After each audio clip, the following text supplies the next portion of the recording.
Assalamualaikum warahmatullahi ta'ala wabarakatuh. Hamdan wa syukran lillah amma ba'du.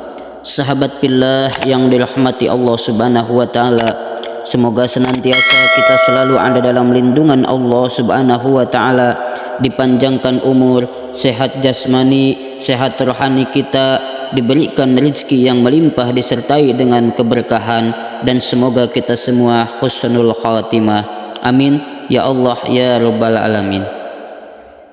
Sahabat billah yang dirahmati Allah subhanahu wa ta'ala, setiap yang bernapas pasti mengalami kematian. Begitu juga dengan manusia. Namun usai mengalami kematian bukan berarti perjalanan seseorang harus terhenti. Perjalanan yang harus dilalui oleh setiap orang masih sangat panjang. Salah satunya adalah saat dibangkitkan dari kubur.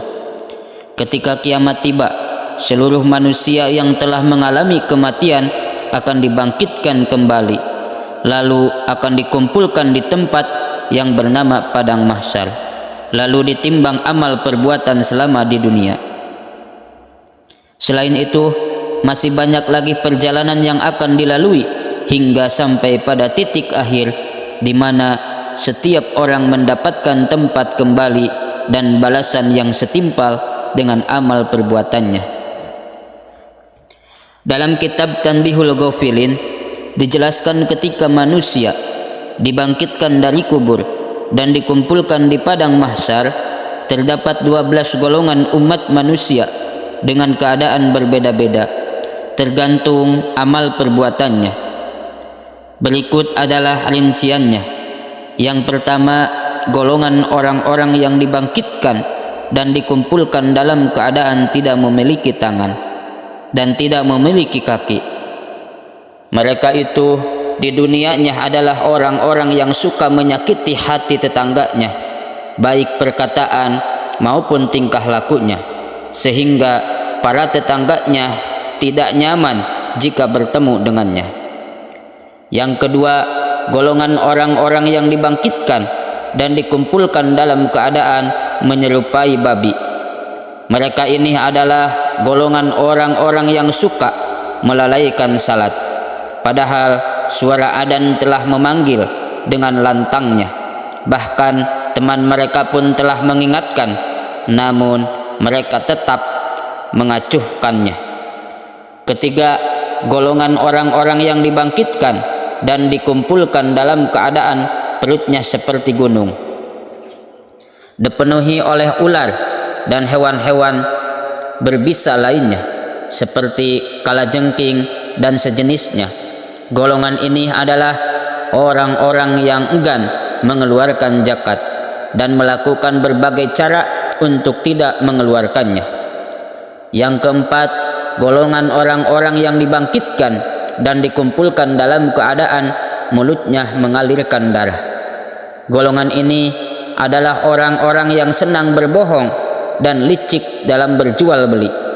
Mereka rela berbohong demi keuntungan dagangannya tanpa memikirkan risikonya. Kelima, golongan orang-orang yang dibangkitkan dan dikumpulkan dalam keadaan kembung. Badan mereka mengeluarkan bau yang sangat busuk, bahkan lebih busuk dari bangkai. Mereka ini adalah golongan orang-orang yang gemar melakukan maksiat secara sembunyi-sembunyi karena takut kepada manusia, tapi tidak takut kepada Allah subhanahu wa ta'ala. Keenam, golongan orang-orang yang dibangkitkan dan dikumpulkan dalam keadaan dipotong tenggorokan dan pundaknya. Mereka adalah golongan orang yang senang bersaksi dengan kesaksian palsu, padahal seorang saksi akan diminta pertanggungjawaban di akhirat kelak atas kesaksiannya. Ketujuh, golongan orang-orang yang dibangkitkan dan dikumpulkan dalam keadaan tidak mempunyai lidah. dari dalam mulutnya mengalir nanah dan darah. Mereka adalah orang-orang yang enggan memberikan kesaksian atau syahadat. Yang kedelapan, golongan orang-orang yang dibangkitkan dan dikumpulkan dalam keadaan menjungkir balikkan kepala mereka dengan posisi kaki mereka ada di atas kepala mereka. Mereka adalah golongan orang-orang yang sering berbuat jinah, kemudian mati dalam keadaan belum bertaubat. Yang kesembilan, golongan orang-orang yang dibangkitkan dan dikumpulkan dalam keadaan hitam wajahnya dan melotot matanya, dan perutnya dipenuhi oleh api. Mereka adalah orang-orang yang senang mengambil hak dan memakan harta anak yatim secara dolim, bahkan tanpa merasa bersalah melakukannya. Yang kesepuluh, golongan orang-orang yang dibangkitkan dan dikumpulkan dalam keadaan badannya penuh dengan penyakit kulit. Mereka adalah golongan orang-orang yang durhaka kepada orang tua, enggan mengerjakan sesuatu yang diperintahkan oleh orang tua, bahkan sampai menyakiti hati orang tua. Kesebelas, golongan orang-orang yang dibangkitkan dan dikumpulkan dalam keadaan buta hati dan matanya. Gigi mereka seperti tanduk sapi, bibirnya menjuntai sampai ke dada, lidahnya menjuntai sampai ke perut, bahkan paha, dan juga dari perutnya keluar kotoran. Mereka adalah golongan orang-orang yang gemar meminum khamar atau arak, minuman keras, tanpa memikirkan efek dari meminum arak tersebut. Kedua belas, golongan orang-orang yang dibangkitkan dan dikumpulkan dalam keadaan wajahnya terang seperti bulan malam purnama, dan mereka melewati jembatan Shiratal Mustaqim dengan cepat secepat kilat yang menyambar. Mereka adalah golongan orang yang senang mengerjakan amal soleh dan berbuat kebaikan, menjauhi maksiat, menjaga sholat 5 waktu, dan mati dalam keadaan bertaubat kepada Allah Subhanahu wa ta'ala.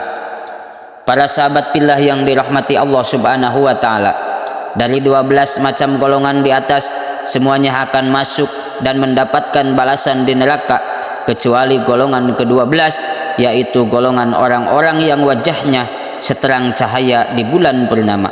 Golongan ini akan masuk dan mendapatkan balasan mereka menikmati kenikmatan di surga.